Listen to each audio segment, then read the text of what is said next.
The Boondock Saints 3 gets a new update, confirming that the project is moving forward with 2 original stars, but without the original director.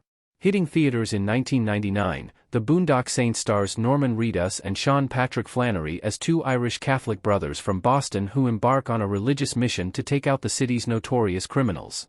The movie, which is directed by Troy Duffy, became a cult classic and eventually got a sequel in 2009, but a third film has yet to come to fruition, despite numerous attempts.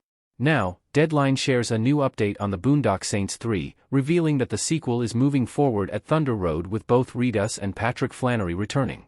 The movie, which has been dubbed a reimagining, will not include the return of Duffy to the director's chair, with the filmmaker choosing instead to continue his vision of the franchise through a series of novels.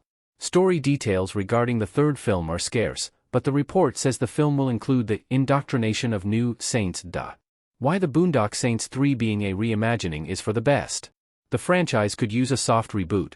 Billy Connolly, Norman Reedus and Sean Patrick Flannery walk through a church in Boondock Saints 2 All Saints Day. 1999's The Boondock Saints earned only about $30,500 during its theatrical run, making the film, which is budgeted at $6 million, a flop. As seen in the chart below, the film didn't fare well with critics either, but eventually became a hit with audiences and earned its cult classic status. The movie's popularity resulted in Duffy releasing The Boondock Saints 2, All Saints Day in 2009, but that film was also a critical and commercial disappointment.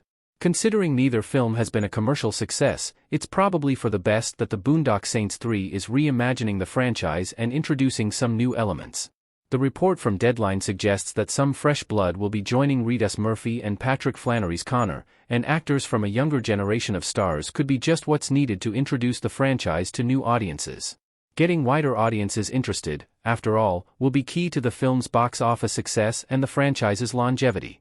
The Boondock Saints 2, All Saints Day ends on something of a cliffhanger, and the new film, despite being a reimagining, can still address this.